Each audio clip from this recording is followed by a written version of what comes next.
Clip number 1112۔ اس clip میں آپ قرآن پاک کی سورہ عنکبوت کی آیت نمبر 67 سے 69 تک کی تلاوت، ترجمہ اور تفسیر قرآن صراط الجنان سماعت فرمائیں گے۔ بسم اللہ الرحمن الرحیم۔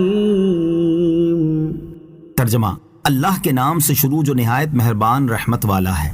اولم يروا انا جعلنا حرما آمنا ويتخطف الناس من حولهم افبالباطل يؤمنون وبنعمة الله يكفرون۔ ترجمہ، اور کیا انہوں نے یہ نہ دیکھا کہ ہم نے حرمت والی زمین امن و امان والی بنائی اور ان کے آس پاس والے لوگ اچک لیے جاتے ہیں، تو کیا وہ باطل پر یقین کرتے ہیں اور اللہ کی نعمت کی ناشکری کرتے ہیں؟ اولم یرو، اور کیا انہوں نے نہ دیکھا؟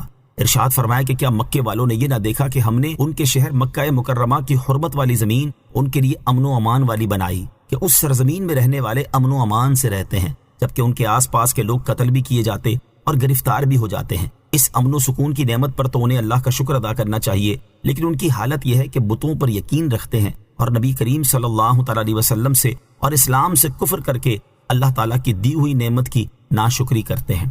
ومن اظلم ممن افترى على الله كذبا او كذب بالحق لما جاءه أليس في جهنم مثوى للكافرين۔ ترجمہ، اور اس سے بڑھ کر ظالم کون جو اللہ پر جھوٹ باندھے یا حق کو جھٹلائے جب وہ اس کے پاس آئے، یا کافروں کے لیے جہنم میں ٹھکانہ نہیں۔ ومن اظلم ممن افترى على الله كذبا، اور اس سے بڑھ کر ظالم کون جو اللہ پر جھوٹ باندھے۔ ارشاد فرمایا کہ اس سے بڑھ کر ظالم کون ہے جو اللہ تعالیٰ پر جھوٹ باندھے اور اس کے لیے شریک ٹھہرائے، یا جب اس کے پاس حق آئے تو وہ اس کو جھٹلا دے اور سرکار دو عالم علیہ الصلوۃ والسلام کی نبوت اور قرآن کو نہ مانے۔ بے شک ایسے ظالموں اور حق کے منکروں کا ٹھکانہ جہنم ہی ہے۔ اللہ تعالیٰ پر جھوٹ باندھنے کی مختلف صورتیں۔ یاد رہے کہ اللہ تعالیٰ پر جھوٹ باندھنے کی بہت سی صورتیں ہیں، ان میں سے 5 صورتیں سماعت کیجیے۔ نمبر 1، کافر کا بت پرستی کر کے یہ کہنا کہ اللہ تعالیٰ نے اسی کا حکم دیا ہے۔ نمبر 2، نبوت کا جھوٹا دعویٰ کرنا اور کہنا کہ مجھے خدا نے نبی بنایا ہے۔ نمبر 3، کتاب اللہ میں اپنی طرف سے خلط ملط کر دینا اور کہہ دینا کہ یہ اللہ تعالیٰ کا کلام ہے۔ نمبر 4، نبی کا انکار کرنا اور کہنا کہ انہیں اللہ تعالیٰ نے نبی نہیں بنایا۔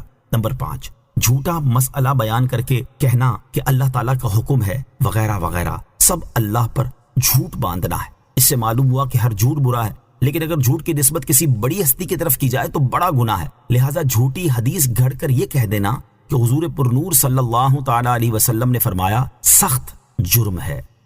والذین جاہدوا فینا لنہدینہم سبلنا وَإِنَّ اللَّهَ لَمَعَ الْمُحْسِنِينَ۔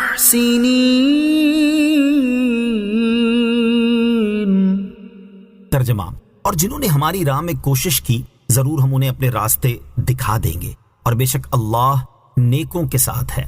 وَالَّذِينَ جَاهَدُوا فِينَا لَنَهْدِيَنَّهُمْ سُبُلَنَا، اور جنہوں نے ہماری راہ میں کوشش کی ضرور ہم انہیں اپنے راستے دکھا دیں گے۔ اس آیت کے معنی بہت وسیع ہیں، اس لیے مفسرین نے مختلف انداز میں اسے تعبیر کیا ہے۔ یہاں 4 اقوال بیان کیے جاتے ہیں۔ نمبر 1، حضرت عبداللہ ابن عباس رضی اللہ تعالیٰ عنہ فرماتے ہیں، اس کے معنی یہ ہے کہ جنہوں نے ہماری اطاعت کرنے میں کوشش کی ہم ضرور انہیں اپنے ثواب کے راستے دکھا دیں گے۔ نمبر 2، حضرت جنید رحمۃ اللہ تعالی فرماتے ہیں، اس کے معنی یہ ہے کہ جو لوگ توبہ کرنے میں کوشش کریں گے ہم ضرور انہیں اخلاص کے راستے دکھا دیں گے۔ نمبر 3، حضرت فضیل بن عیاض رحمۃ اللہ تعالی فرماتے ہیں، اس کے معنی یہ ہے کہ جو لوگ علم حاصل کرنے میں کوشش کریں گے ہم ضرور انہیں عمل کی راہیں دکھا دیں گے۔ نمبر 4، حضرت سہل بن عبداللہ رحمۃ اللہ تعالی فرماتے ہیں، اس کے معنی یہ ہے کہ جو سنت کو قائم کرنے میں کوشش کریں گے ہم انہیں جنت کے راستے دکھا دیں گے۔ یہ آیت کریمہ شریعت و طریقت کی جامع ہے، یعنی جو توبہ میں کوشش کریں گے انہیں اخلاص کی، جو طلب علم میں کوشاں ہوں گے انہیں عمل کی، جو اتباع سنت میں کوشش کریں گے انہیں جنت کی راہ دکھا دیں گے۔ حق تعالیٰ تک پہنچنے کے اتنے راستے ہیں جتنے تمام مخلوق کے سانس ہیں۔ وَإِنَّ اللَّهَ لَمَعَ الْمُحْسِنِينَ، اور بے شک اللہ نیکوں کے ساتھ ہے۔ ارشاد فرمایا کہ بے شک اللہ تعالیٰ نیک لوگوں کے ساتھ ہے، کہ دنیا میں ان کی مدد و نصرت فرماتا ہے اور آخرت میں انہیں مغفرت اور ثواب سے سرفراز فرمائے گا۔ آمنت باللہ صدق اللہ العظیم۔